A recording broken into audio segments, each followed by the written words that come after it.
when the only way they can find out is if they watch your videos. What are the odds of that happening? This is kind of cool, this little feature here that this, and I would love for it to settle out there where everyone can see it.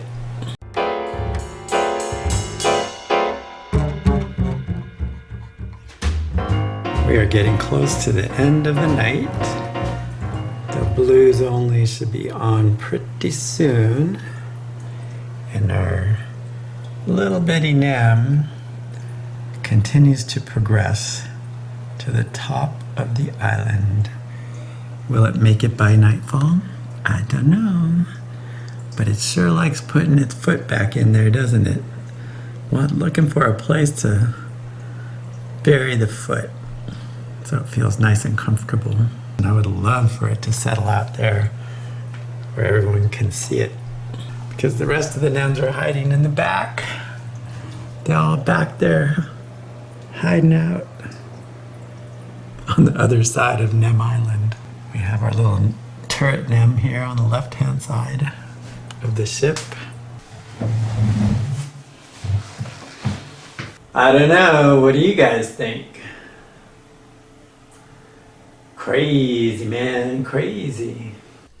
I don't know about you all, but this is the most difficult part of the hobby for me, is actually coming up with ideas of how to aquascape.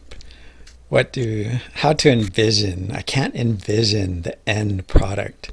For me, it's kind of like ad lib as I go. And I've always been like that. Even all these remodeling projects that I've done around the house. I remodeled that kitchen 3 times before we came up with the 4th and final plan. It's pretty interesting. Sure takes up my time though. Gotta love that. It's time to soap it up.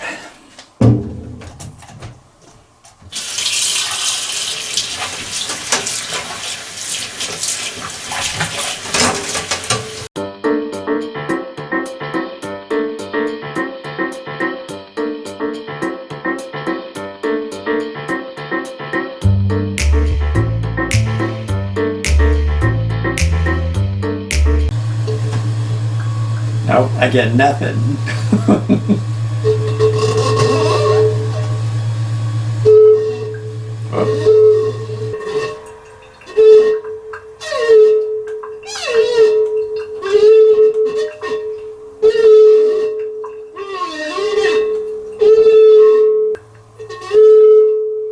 Ooh, that was it. We've got ourselves a nice sharp blade here. Let's see how we do.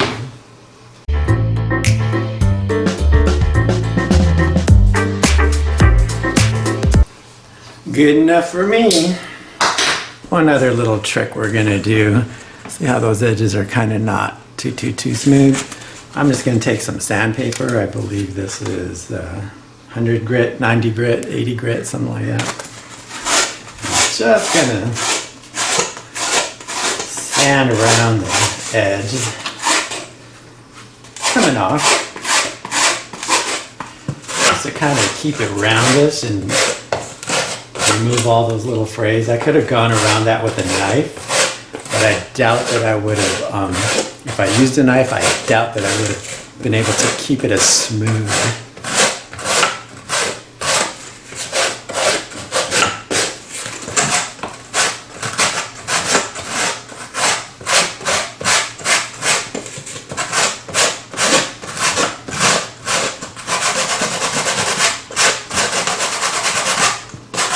Generally, when sanding, you want to keep it in one direction, but if you want to take it down quicker, a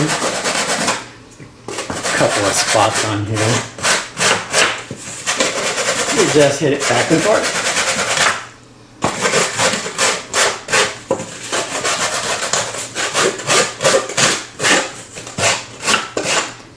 Of course, if you're doing this indoors, the number one key, the number one trick is to make sure you do it when nobody else is home. When the only way they can find out if you've actually done it, because you're going to clean this all up, is if they watch your videos.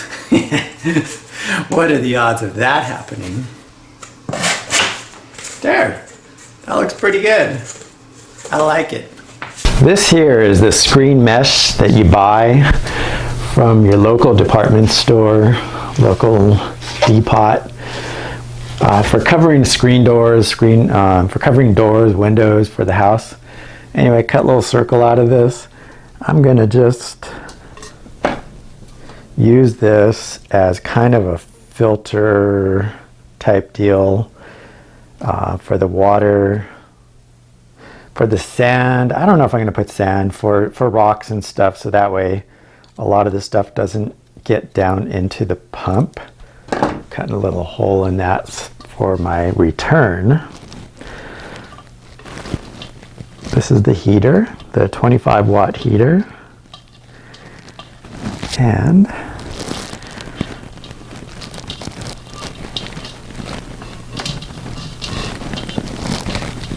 looks like it's going to fit pretty nicely. Wonder if I should put the put this to the back more. I'm going to cut a little bit more of this off. It doesn't need to be this big.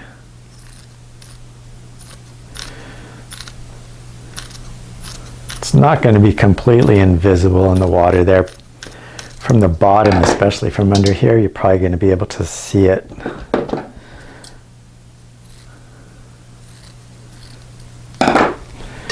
Get it roundish. Hopefully it disappears in there. We'll find out when we get the water in and the pump working and whatnot. This is kind of cool, this little feature here that this particular wine glass has is really neat. I like it a lot because it's got that chamber down there for the pump. I thought about putting media in there, but I really don't want media to get in there, because once you get it in there, then you got to take the entire thing apart in order to get it out. Now this return, I haven't decided how long I want it. God, and I hate to do this, but I'm just going to cut it, make a decision. I kind of like the idea of having it swirl when the water returns, swirl around to give myself some water movement in the tank. Put this on top. Put a rubber band on the bottom of that because I can't find the rubber boot that it came with. All right, so now what I want to do is probably get some water in here and then put some of the rocks that are brewing, baking in the other, the main display, and kind of set them up around the base.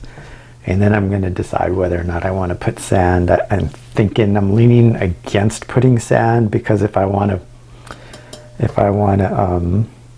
play around with that pump, change the settings on it,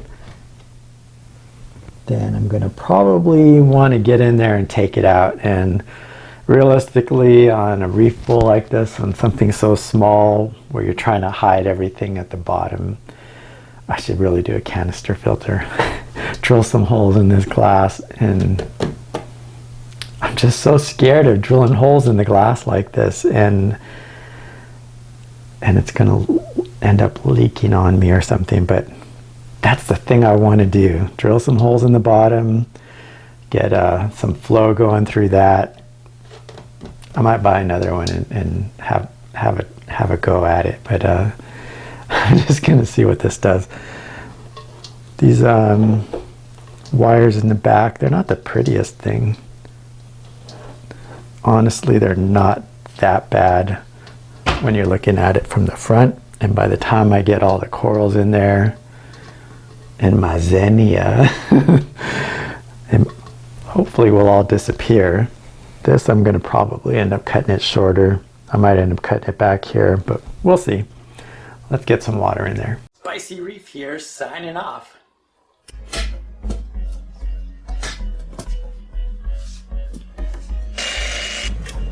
Now what are you doing? I think I got it. How do you know if it's up or down?